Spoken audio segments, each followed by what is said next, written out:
Okay, so we're going to start reading Luke chapter 15 from verse 11.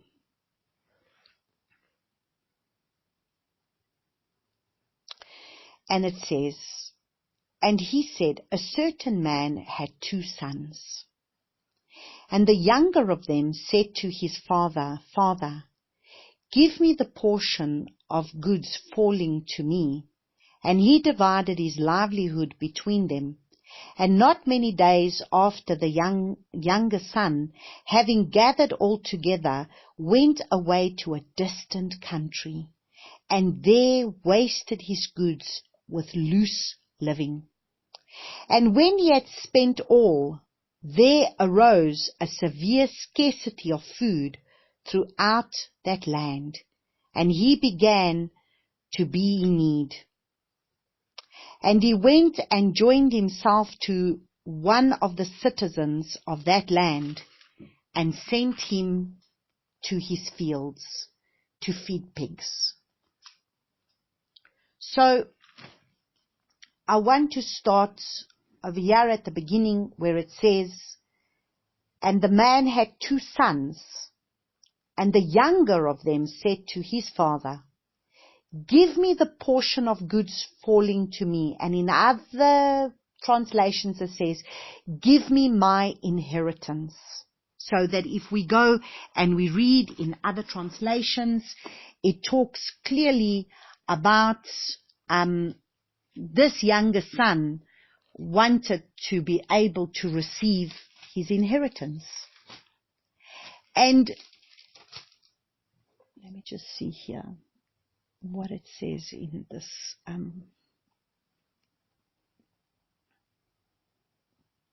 And the younger of them said to the father, Father, give me the part of the property that falls to me.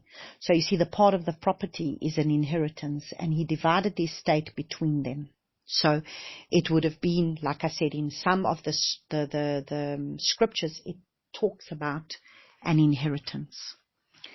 And when the father started to show me the scripture, he really opened up to me this inheritance in a different way, because this younger son is going to represent a people group, and the older son is going to represent another people group. And this is the picture that we need to be able to understand, that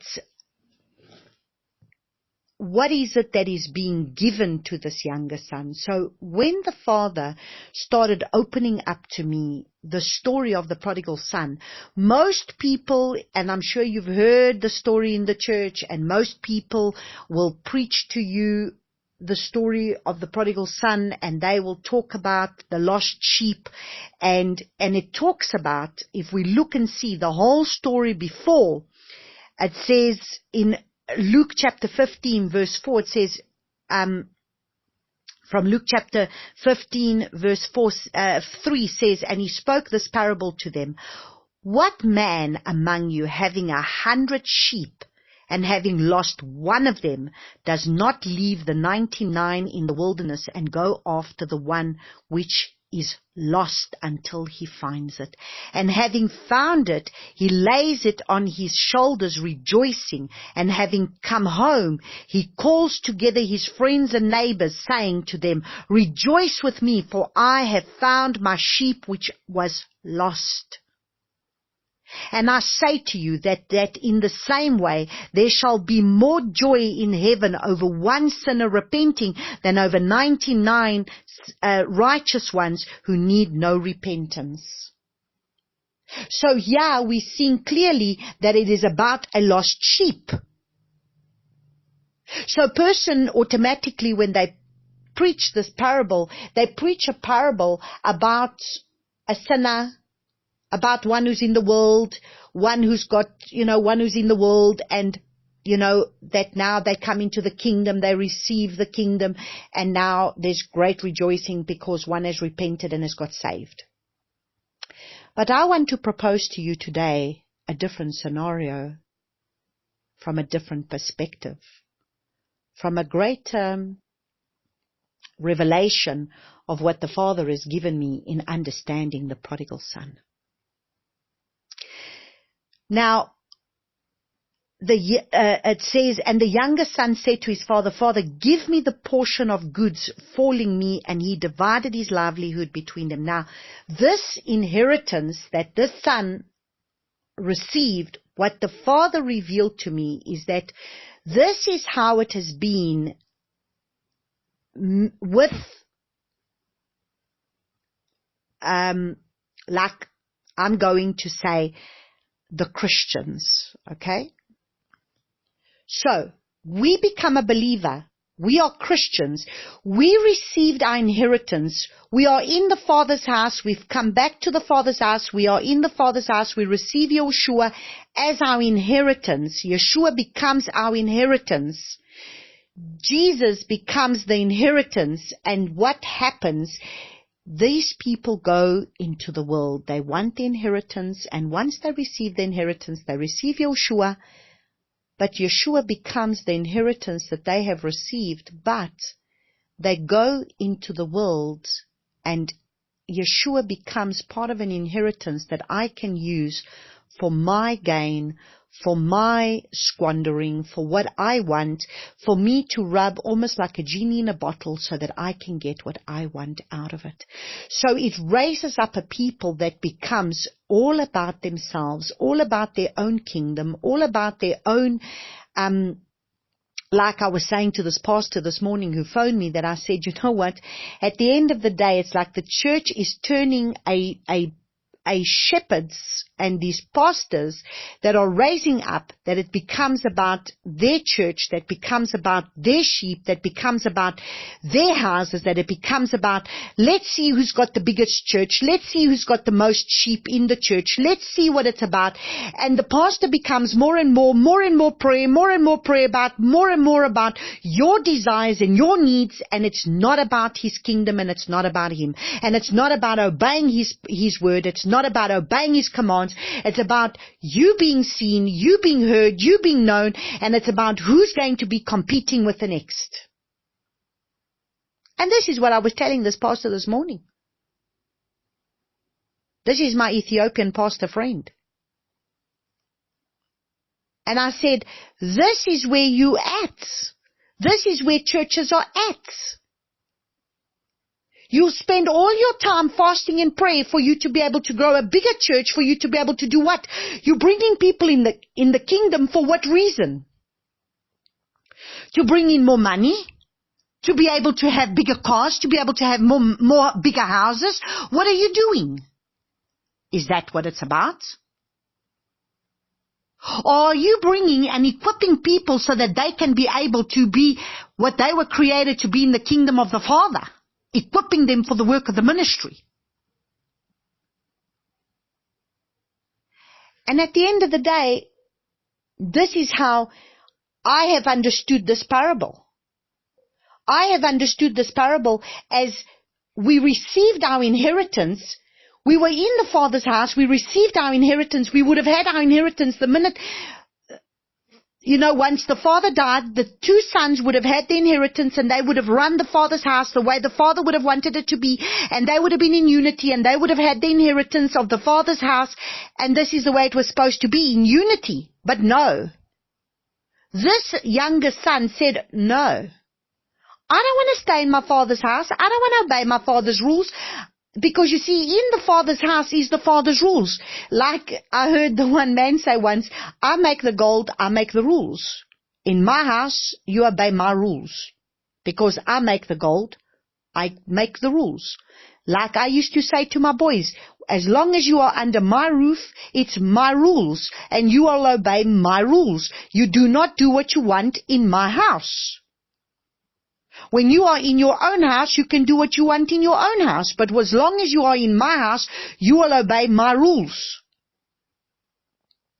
But you see, this younger brother didn't want to obey his father's rules, and he didn't want to do the things in his father's way. He wanted to be able to have things his way, and therefore he left his father's house and went and squandered his life out there. So he had his inheritance. He wanted this inheritance, but he wanted the inheritance, and he wanted to live out his inheritance in his way.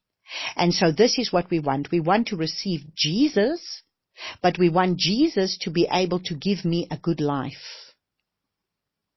We want to receive Jesus. We want to be able to sing all the nice songs to Jesus, and we want to pray all the prayers to Jesus, but we want him to be able to do what we want. How many prayer meetings do we come into where we actually take the time to find out what is on his heart and pray his purposes and pray his plans, as opposed to praying what we want?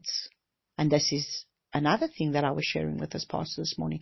I said, you go into all these prayer meetings, you go and you set yourself apart and you go and fast and pray. And what is your fasting and praying about? Your church? Have you really taken the time to find out what is in the Father's heart for what he wants to do with you?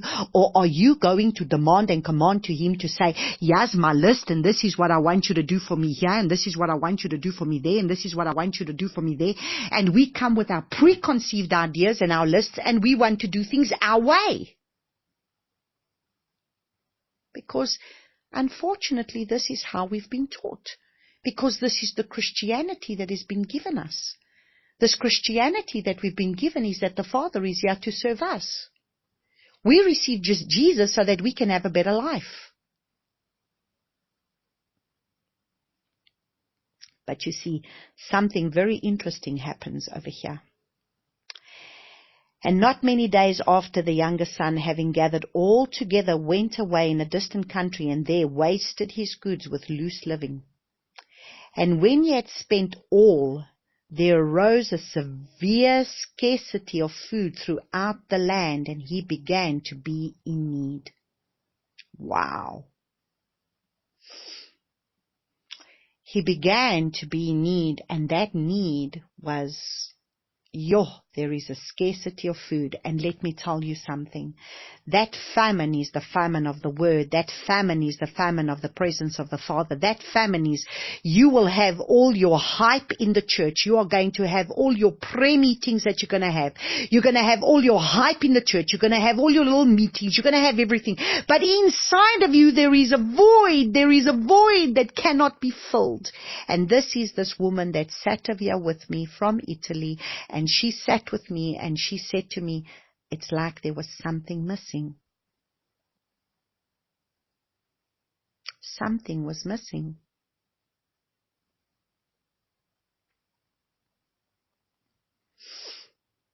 And so at the end of the day, what is missing?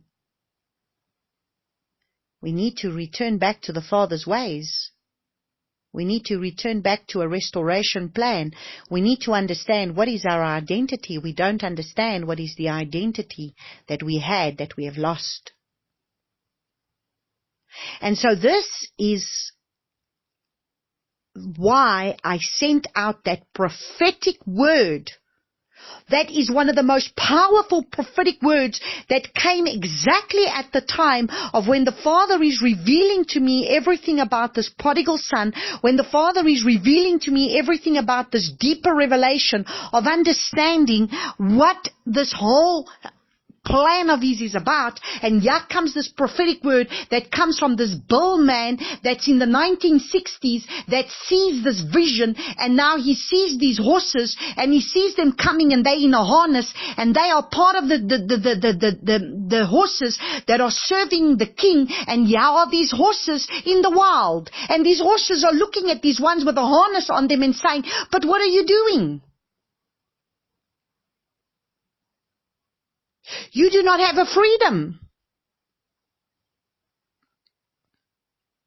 And these horses are in the wild, and it was interesting. There were the two of them, and eventually one decided to come in to the king's palace, into the master that was going to be able to use them, these horses, for what they were created to be. But the other one decided to be free. He was in rebellion. He did not want to conform and come back to the Father and come back to the Father's house and come back to the Father's ways. And listen to me clearly, because I'm speaking to you a prophetic message of what is going to happen in these last days with those who will not want to come back to the Father's house and the Father's ways. Because we will continue to look at the story and we will continue to understand exactly what it is that the Father is requiring of His people in this hour. So if you want to be one of those that prides themselves to say, oh, but I know the Father, and you want to pride yourself in saying that you know the Father, but you are not returning back to the Father's house and the Father's ways, then I am sorry, you are one of those rebellious ones on the outside. You're no different to the prodigal son that is going to be outside, would have squandered their inheritance, and they would have had nothing to show for it. And that's why many is going to come in this last day and saying, but Yahushua, yeah, I went and I prophesied in your name. I cast out demons in your name. I did all these things in your name. And He's going to say to me, depart from me, you children of iniquity. I do not know you, because you practiced lawlessness.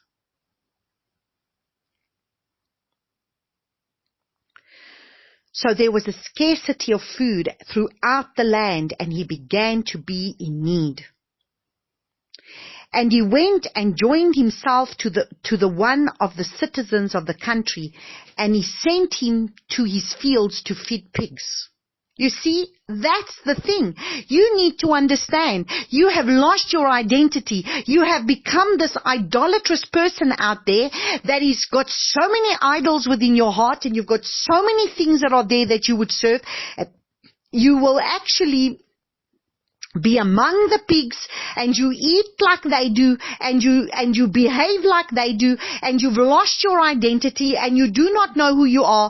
And yeah, we are, and yeah, we lost our identity because we were part of these lost tribes, and we went astray, and we intermingled into the nations of the world, and we've been integrated into all these other nations, and we've done what they've done, and we've eaten what they've eaten, and we've been among them, and we've squandered the inheritance that was given to us, and now we are at a scarcity of food, of saying, okay, let me take stock of my life.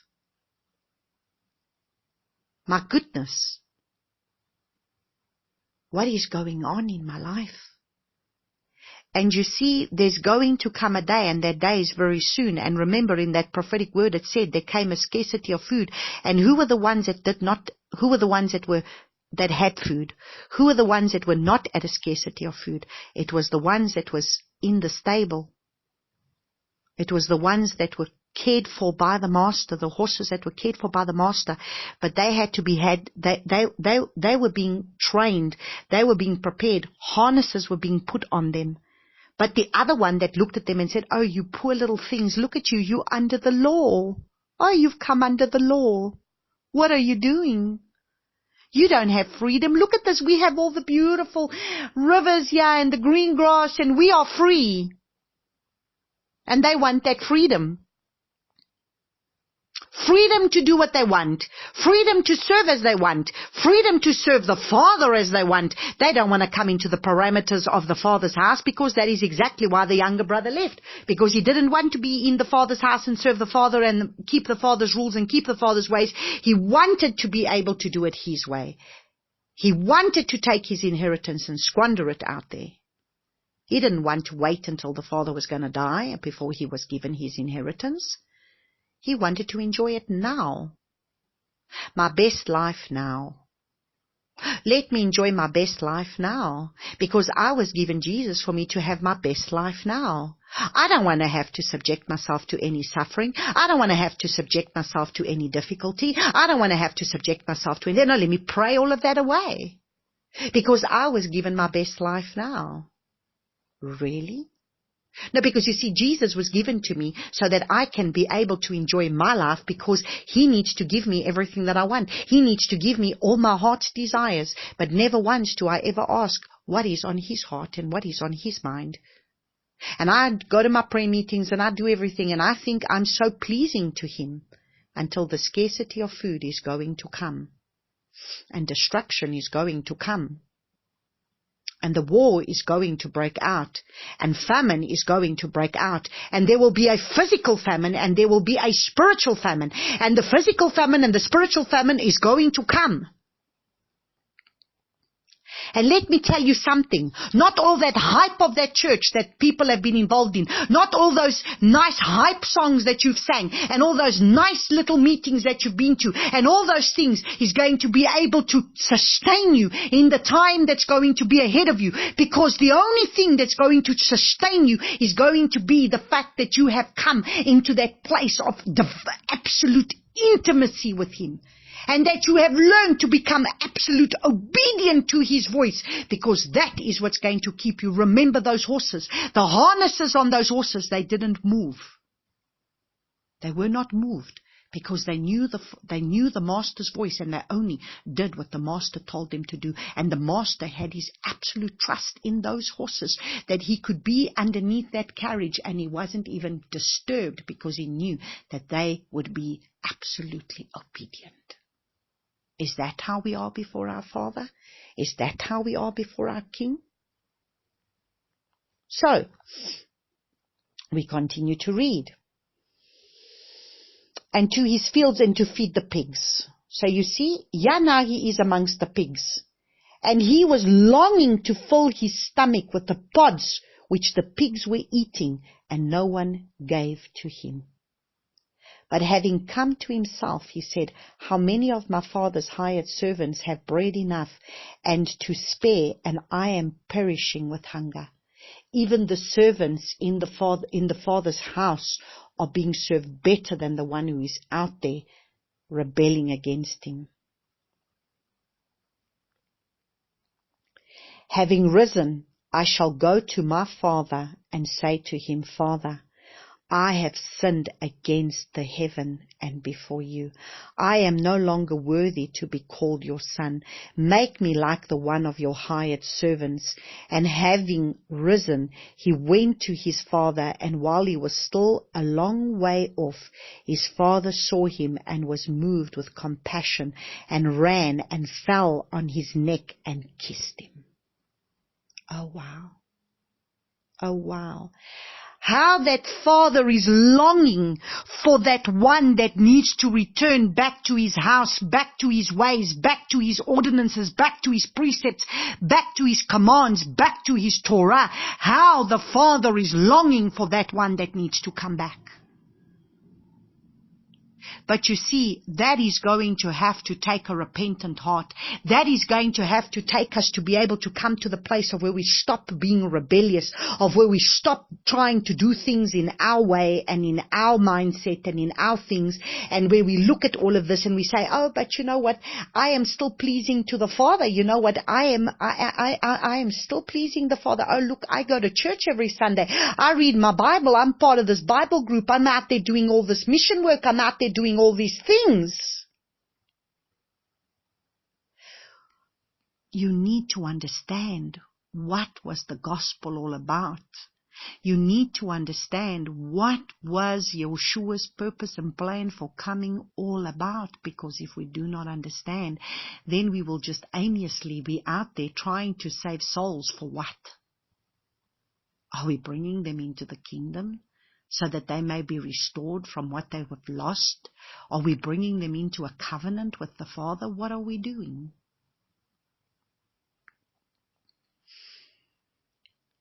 Verse 21, and the son said to him, Father, and the son said to him, Father, I have sinned against the heaven and before you, and I am no longer worthy to be called your son.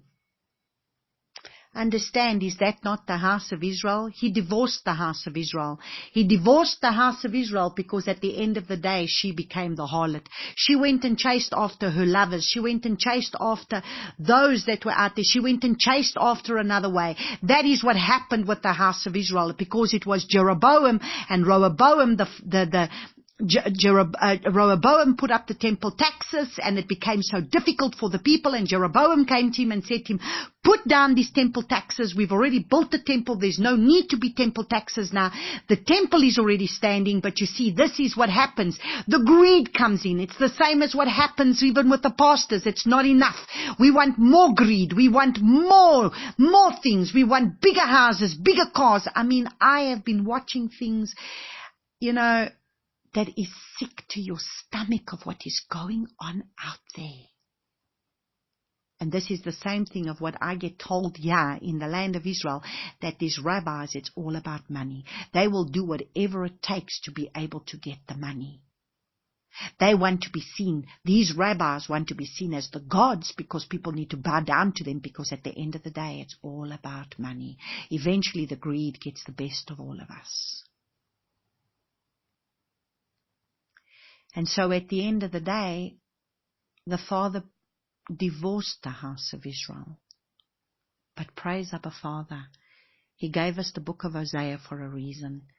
And the book of Hosea and the prophet Hosea, I can just imagine what that man must have gone through to marry a prostitute, because that's exactly how he saw the house of Israel. And that is why it's been so many tears that I've had to cry on behalf of the house of Israel for her harlotry of where she became a prostitute. Even though she said she loved the Father, she had so many other lovers. And that's why He contends with her. And that's why He brings her into the wilderness to be able to contend with her. And there He's going to bring her into the valley of Baca. And she's going to have to go through much difficulty. And that's why He brings the scarcity of food, because there's going to come a time that she's going to have to get to the place of having to humble herself to finally get to the place of saying, let me return back to my father's house, because at the end of the day, it was much better in my father's house than where I am right now. Even though I've got my inheritance, even though I've received Jesus as my Savior, but He certainly isn't your Lord. Because for Him to be Lord, I have a landlady that is now in charge of this house, and I cannot just decide to do whatever I like in this house without consulting the landlady, because she's the one that is in charge of this house. So I have a landlord. I have Yahushua Mashiach that is the Lord. That's the only time I use the word Lord. He is Lord over my life, as He's the owner of this property. And I do not go about my own business, and I do not do my own thing, even if I think it's a good idea, because I am surrendered and submitted to a greater authority. And therefore, He's the one who owns the piece of land, as I am a mere piece of dust, and He's the owner of the land. And He's either Lord of all, or He's not Lord at all. And did He become your Lord and Savior, or is He just your Savior? Did He come to bring you only salvation? Did you stop at the door? Did you stop at the door? Or have you gone through the process to come into the Holy of Holies? Did you stop at the outer court with salvation? Or have you gone the extra mile to come into glorification? Because that's the process that we need to walk out. And so you see, there are many that are going to stay in the outer court, just like in that prophetic word of that horse, because they've rebelled. They like the hype that the church gives them. They like the songs that they sing. They like the feeling that they get, all the goose flesh things and the nice things that cater to the flesh. And they don't want to have to go through the process of the harness. They don't want to go through the process of what it really means to be able to return back to the Father's house. But how sad. Because let's continue to read so that we can start to understand what is it that is waiting for us if we finally make that decision to say, okay, Abba, my Father, I will surrender, I will submit, I will humble myself, I will come and give everything that I need to give to you now. And so now we come to the place of where we need to humble ourselves, and we need to understand that we're not even worthy. And that is why, my goodness, that's why I said to you, in this 10 years that I've been here, and the Father has truly had me weeping before Him in being able to, 10 years of me coming in and out of this land, doing prophetic work, desiring to be here, but not being able to be here. And even now I am here and still not being able to be here, because I'm still part of the house of Israel that is not allowed to enter into the land. But all I can do is keep weeping before Him and saying to Him, Father, how long? Father, please forgive for our rebellion. Please forgive for what we have done. Father, please forgive for the fact that I was in that pigsty and I was being part of those pigs in that pigsty. And that I learned the ways of the world, and that I went astray, and that I had so many other lovers that were in my heart as opposed to desiring You and Your way. And so, understand, he repents before his father. But the father said to his servants, bring out the best robe and put it on him, and put a ring on his hand and sandals on his feet. Now, we need to understand this clearly. And bring the fatted calf here and slaughter it, and let us eat and rejoice. Because this son of mine was dead and is alive again, and he was lost and is found. And they began to rejoice. So, let's look at this a little bit deeper. This young man has made the decision, and he has realized that he has been astray, that there was a time that he was in his father's house, and in his father's house he had no scarcity of food. In his father's house he had everything that he needed, and in his father's house he is going to be making the decision that he's going to obey by the Father's rules. Let's look at this. Remember, Yahushua spoke, and he said, I am the way, I am the truth, I am the life. No one comes to the Father except through me. We need to understand what is it all about, because then I was just posed this question. But if we have Jesus, we have the Father. I said, yes, we do. Because the Father and I are one. But do you love what the Father loves? Yeshua, when he came with a purpose to bring us back to the Father. He came to reconcile us and to restore us from what was lost from us, what was given to us on Mount Sinai that was never supposed to have been written on tablets of stone. He came to restore us. And this is what was being preached to a bunch of people, 7 people, on this, their New Year's Eve, that they very nicely spoke it to me and said, this is our New Year's Eve. As they soon understood, it was not my New Year's Eve. And so we need to understand that there was a reason why this prodigal son is coming back. This prodigal son is coming back to something. He's coming back to the Father's house. He's coming back to the Father's ways. He's willing to submit to the Father. And now he doesn't even have an inheritance anymore. The inheritance is gone. He squandered it all. And even without the inheritance, he's saying, I just need to get back.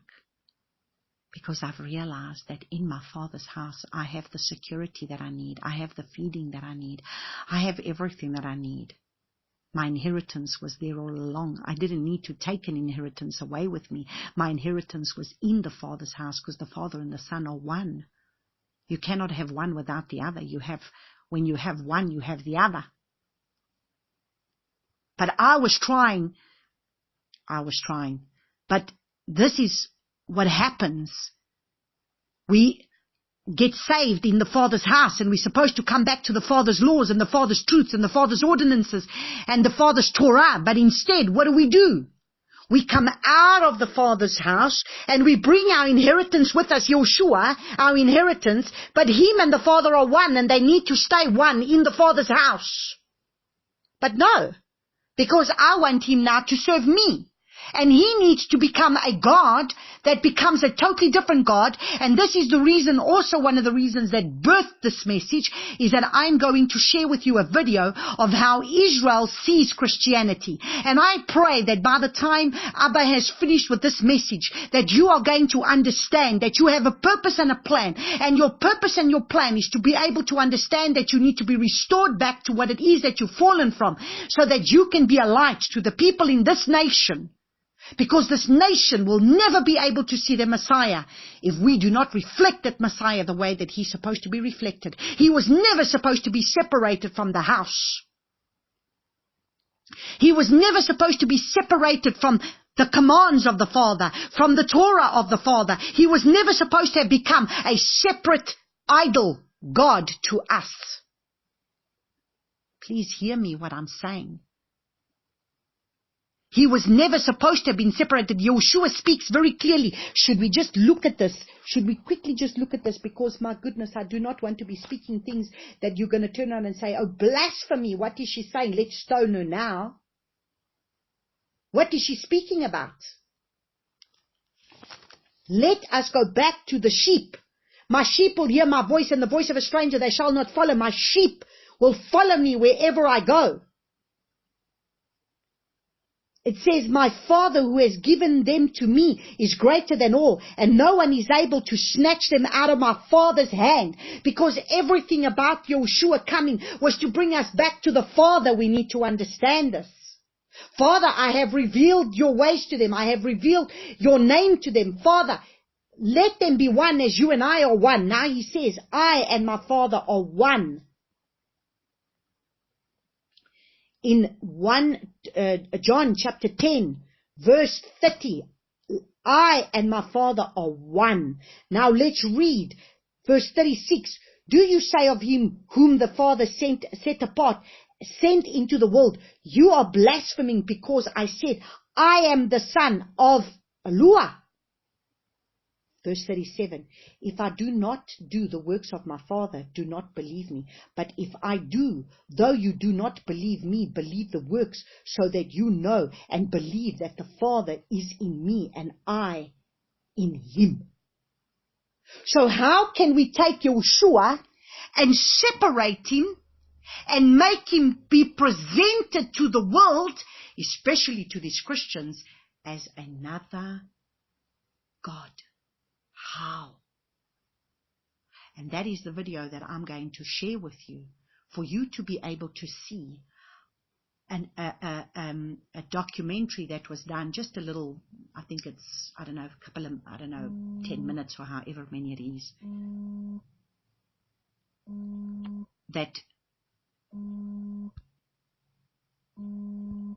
that has been done. And at the end of the day, we need to understand something. These messages that I saw was very disturbing, because you see, everything of what I saw, Jesus is being represented as a separate man that is a leader, that gets seen as a Messiah, that has started another religion, and there he is the Messiah of the Christian people. And yes, he was a Jew, but he turned against us, and he's no longer, he was a Jew. Yes, he was a Jew, but he's now no longer serves as a Jew, because he broke away and he becomes the leader of the Christians. And that is why I need you to understand why it is so important that we need to understand the prodigal son, and that we need to understand that this prodigal son goes away, and that we need to understand who we are, and we need to understand what we're being restored to, and we need to understand what it is, the bigger plan and the bigger purpose of why we've been put on this earth right now in this very time, and that the Father is busy with the restoration of the house of Israel, which is made up of one house, which is not made up of two houses, but it becomes one. It's two houses, but not two separate houses. It's two houses that become one. It's two brothers that need to come under the house of the Father. Because this is exactly what happened to the younger brother. The younger brother went astray. He took his inheritance. He took this one that became, became his Messiah. Please understand, I'm giving you a way of understanding. I'm giving you a parable and explaining it to you of how the Father has explained it to me. And so we have taken Yahushua, our inheritance that we received in our Father's house, and we've separated him out of the Father's house and now made him to serve me in the way I want to be served, and we've created a new religion out of him that should have never been done. We have created another religion. We have created a Christianity that is totally separate from being in the Father's house. And this was not what was given from the beginning. And this was not the purpose for Messiah Yahushua having come. Messiah Yahushua did not come to do away with the law and to do away with the Torah and to do away with the prophets. He did not come to do that. He came to fulfill it. He came to enhance it. He came to expound on it. He came to bring us back to it. And he says, anyone who preaches that it's been done away with will be called least in the kingdom of heaven. So therefore, we need to understand the bigger picture and the bigger revelation of what the Father is trying to teach us through his scriptures. That's why he said to me, understand, come back to the New Testament, because in the New Testament, the foundation of the truth is there, and you will link up everything that is there in the Old Testament, in the New Testament is going to link up to the Old Testament, and this is the purpose of my son having come, and you need to understand what my son was about. And the parables that he spoke is bringing you back to a plan that's got to do with your understanding the Torah, that has to do with your understanding the books of the prophets, and that all of this is to be able to come into the fullness of what he's coming to restore, because Yahushua is coming to restore. We read that which was spoken by the prophets. And that's what we need to understand. And that is why he says in John chapter 10, I and my Father are one. So now this younger son realizes, but wait a second, I need to return back to my Father's house, because at the end of the day, I have lost my inheritance, but it doesn't matter, because in my Father's house, I have everything that I need in my Father's house. Everything that I need is in my Father's house. And I need to return back to what I have lost. And you see, this is the problem. Our inheritance was there all along, but we have taken that which was given to us as one, and we've separated and made it two. And that's exactly what happened with the lost tribes. Jeroboam eventually goes and takes those tribes of the house of Israel that was one house. And he takes that house and he goes up north and he separates them from them being one house of Israel. Remember, first David was king over the house of Judah. Eventually he becomes king over the house of Israel. And then when Rehoboam becomes king, he puts up those temple taxes. Jeroboam raises up, says no, takes the 10 tribes and goes up north. And eventually builds them a temple there, and they get further dispersed and further dispersed and further dispersed until eventually they are lost. They totally integrated and become an idolatrous people, mingled into the nations of the world. But now the 2 houses, that was one house, becomes 2 separate houses, one made up of the 10 lost tribes and 2 of the house of Judah, in the southern kingdom that is faithful. And now we're going to see what the Father is going to say in this parable here.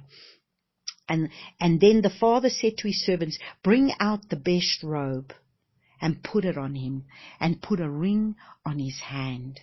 So he goes and he brings a robe. Now the robe, what does the robe represent? The robe of righteousness. A mantle, the best robe, not just any robe, the best robe, restored him to a place of honor That word robe, which is a garment, is called stole. And that is the number G4749, was a garment worn by kings and priests, a person of rank. So you see, we need to be restored back to what we should have been, which was what was the covenant given on Mount Sinai, that Israel was supposed to become a house of kings and priests. They were to be a priestly nation, to be able to reveal who the Father was to the nations of the world. And this is exactly what this brother had lost by him going and squandering it out there, because he thinks he has authority. He thinks he walks in this authority. But at the end of the day, he doesn't carry the robe of authority. You see, that robe needs to be given, and it's given in the Father's house. It's not on your own esteem. There's many people out there that have raised themselves up, and that the Father has not raised up, but the Father knows those that are His. There are many prophets out there that call themselves prophets. But at the end of the day, that's why He says many are going to come in that day and say, but we prophesied in your name. And He's going to say, I do not know you. I do not know you. And so I'm saying that unless the Father give you the robe, you do not have it of your own esteem. You do not acquire it of yourself. The Father is the one who gives the robe. The Father is the one who gives the ring. The Father is the one who gives the shoes. The Father is the one that's going to raise you up. The Father is the one that's going to call you out. You do not raise yourself up and all of a sudden decide to go when He didn't send. You don't just all of a sudden decide you're going to do something because you think it's a good idea, because this one's doing it and that one's doing it and I also want to do it. Because this is not a popularity contest, and we are not trying to compete with each other. We are trying to build the kingdom. And you need to be about the Father's business and building the kingdom that the Father's got for you to build, and not your own kingdom.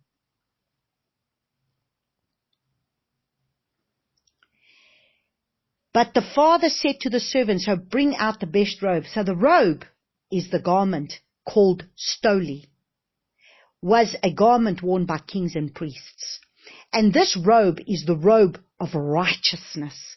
Now you see, what did he lose? He lost his righteousness. What is the righteousness of the Father? The righteousness of the Father is His Torah. And now we go and look that. You can go and read that in Deuteronomy. Let's quickly go to Deuteronomy chapter 6 verse 23.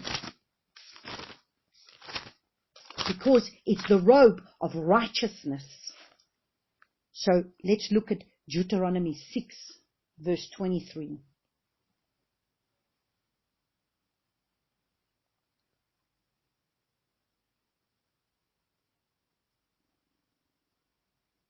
Sorry, verse 25. 25.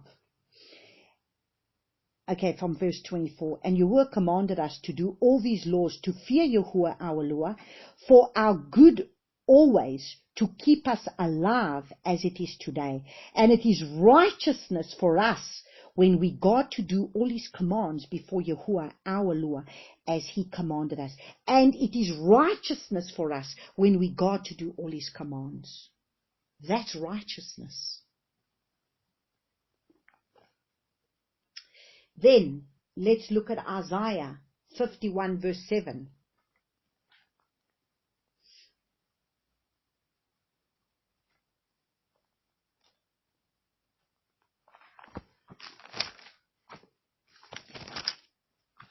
Isaiah 51 verse 7 says, listen to me, you who know righteousness, a people in whose heart is my Torah.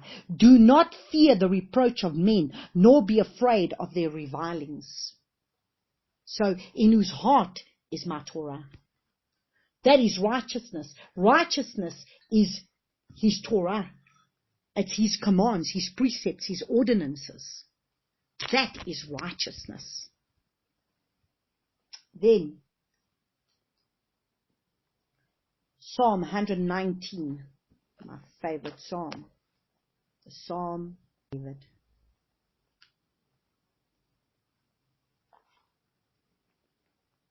Psalm 119 verse 172. My tongue sings of your word, for all your commands are righteousness. So at the end of the day, he brings us back into the righteousness that we lost, which was his laws, which was his Torah, which was his commands, which was what was given to us on Mount Sinai, which now we understand that it was given to us on Mount Sinai, written on tablets of stone. But then what happened? They broke the covenant. They didn't keep the covenant. The covenant was written on tablets of stone. It was never supposed to have been written on tablets of stone, because the Father wanted to have an intimate relationship with the house of Israel on Mount Sinai. He prepared them 3 days to stand before him and to write that Torah upon their hearts by his Ruach HaKodesh. But they were the ones that said, Moses, it's too loud, it's too loud. Moses, it's too loud. You speak to us and we will listen to you. And no sooner did they say that they go down the mountain and they're already building a golden calf. And we are no different. You see, without the Father's ways and the Father's Torah, we will build our own golden calf, and it will become a golden calf Christianity, because Christianity has become a golden calf all of its own without us returning back to the ways of the Father and the Torah of the Father. You can honestly say that our Christianity has become a golden calf, because it is a Christianity where we have made it void of returning back to the Father's ways and the Father's Torah. And that is why in Ezekiel chapter 37, let's go and read. That is why he gives us the spirit of Yahuwah. That is why Yeshua has to come. And this is the whole thing of us understanding, the whole parable of understanding coming back, with the prodigal son coming back, because we need to understand. If we do not understand what we've lost, we do not understand what we're being restored to. We need to understand what we've lost for us to be able to understand what we're being restored to. Because otherwise, what is it all about? What is it all about? So let's look at Ezekiel chapter 36, and it says from verse 25, and I will sprinkle clean water on you, and you shall be clean from all your filthiness, and from all your idols I cleanse you.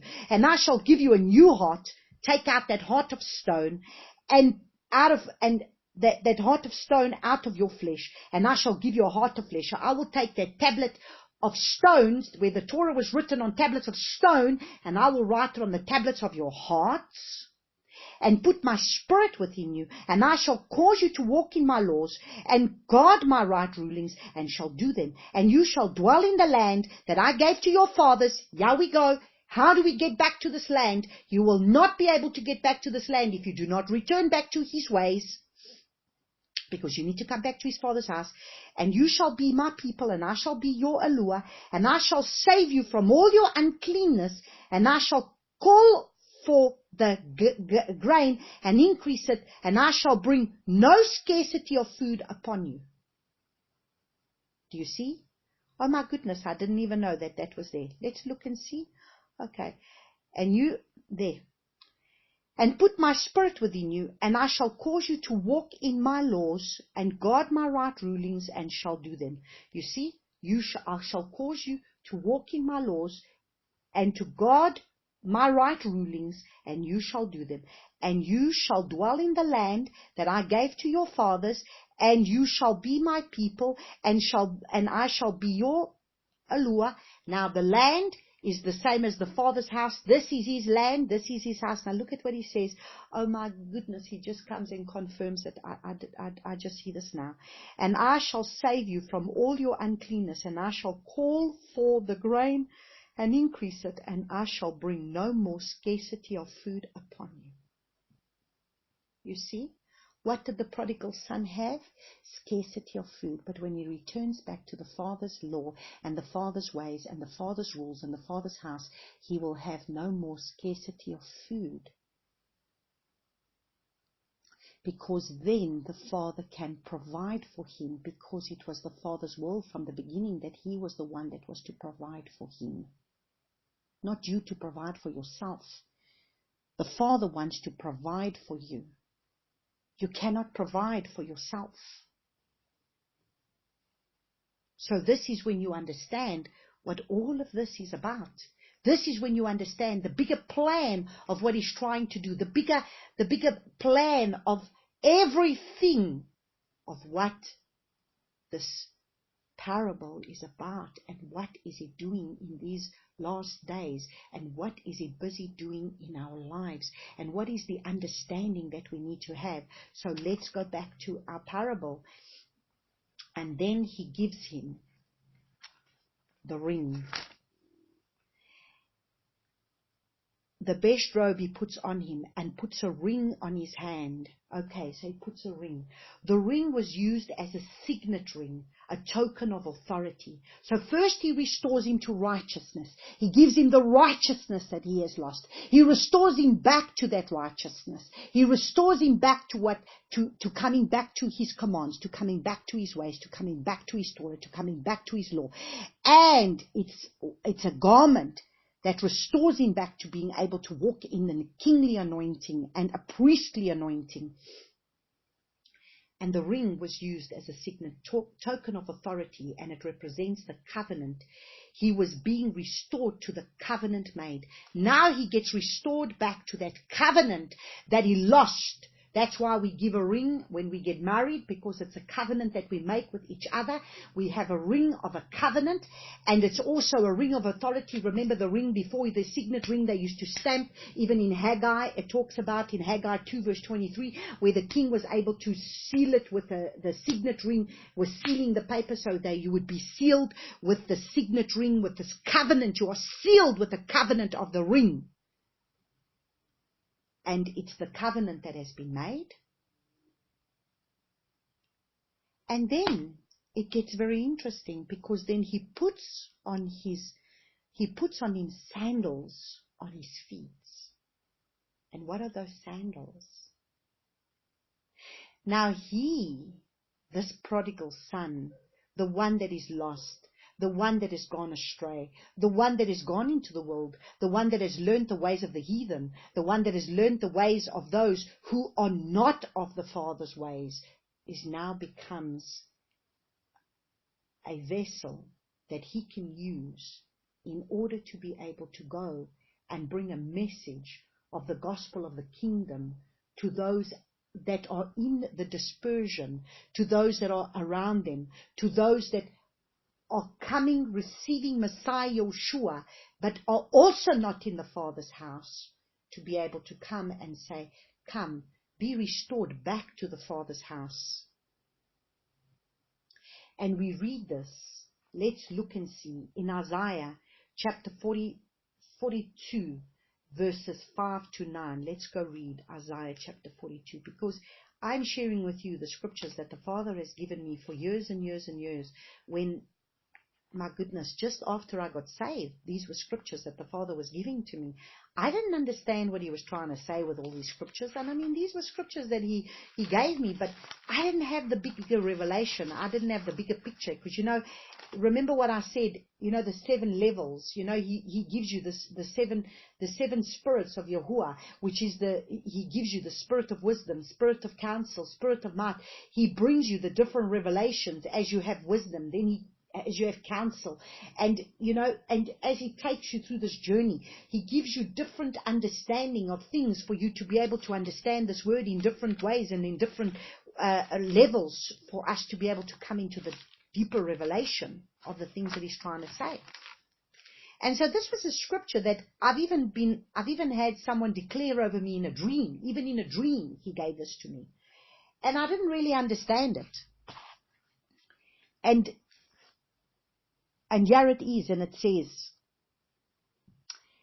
Isaiah chapter 42 verses 5, and it says, thus says our Yahuwah, who created the heavens and stretched them out, who spread forth the earth and that which comes from it, who gives breath to the people on it and spirit to those who walk on it. I, Yahuwah, have called you in righteousness. Do you see? What was this prodigal son called back to when he came back into his father's house? He came back into righteousness. And I strengthen your hand and guard you and give you for a covenant. What was it that he received? He received a covenant ring. Now, do you understand who this man becomes when he comes back into the Father's house? When he's been in the dispersion and he's been dispersed and he's part of this house of Israel that's been dispersed, but needs to come back into the Father's house, what does he become? Listen, I have called you in righteousness. There, he gives him the robe of righteousness. And I have strengthened your hand and guard you and give you for a covenant to the people, for a light to the nations. So then you need the gospel of the shoes to be able to become a light into the nations, to open the blind eyes, to bring out the prisoners from the prison, those who sit in darkness from the prison house. I am Yahuwah, that is my name, and my esteem I do not give to another, my praise to idols. See, the former predictions have come, and new ones I am declaring from before they spring forth. I let you hear them. So do you see? What does he do? He uses you. Now, is that not the scripture that was given to Yahushua when he was given Isaiah chapter 61? Let's go look at Isaiah 61. Was he not called to open the eyes of those that are blind? And who did we receive? Who is our inheritance? Who's the inheritance that we received? None other than Yahushua himself. Because Yahushua came to be able to do what? To restore us back to the Father's house. So let's look at Isaiah chapter 61, which is exactly when he speaks and he says, the Spirit of the Master Yahuwah is upon me, because Yahuwah has anointed me to bring good news to the meek. He has sent me to bind up the brokenhearted, to proclaim release to the captives, and the opening of the prisons to those who are bound, to proclaim the acceptable year of Yahuwah and the day of vengeance of our Yahuwah, to comfort all who mourn, to appoint unto those who mourn in Zion, to give them establishment for ashes, the oil of joy for mourning, and the garments of praise for the spirit of heaviness. And they shall be called trees of righteousness, a planting of Yahuwah to be adorned. And they shall build the old ruins, raise up the former wastes, and they shall restore the ruined cities and the wastes of many generations. So do you see how important our mandate is? We are not just those that are returning back to Torah, people. We are oaks of righteousness. We are those that are going to have to go back out there. Remember, it's not the Jews right now that are going out there opening the eyes of those that are blind. As you restore back to the truth of that which you have lost, you now have the Spirit of Yahuwah, and you have the truth. You now have grace, and you have the truth of the Torah residing within you, and now you become a very powerful tool in the Father's hands. And now let's look at Isaiah chapter 49 verse 6.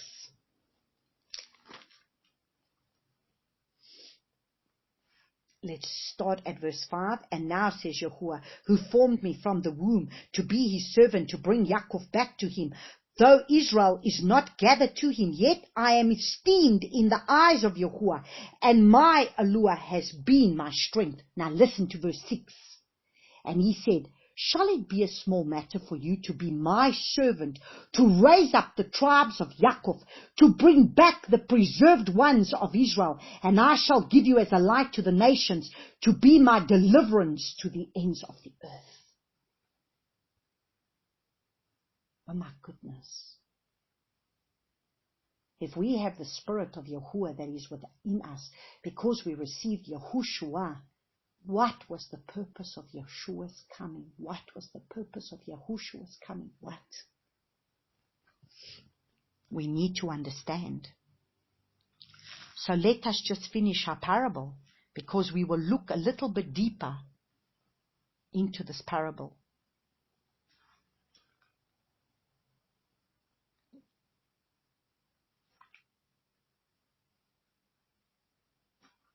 Okay, we will finish the parable. Now, let me continue with where I am at the moment, because I think it is important that we understand what is the purpose and the plan of Yahushua having been received.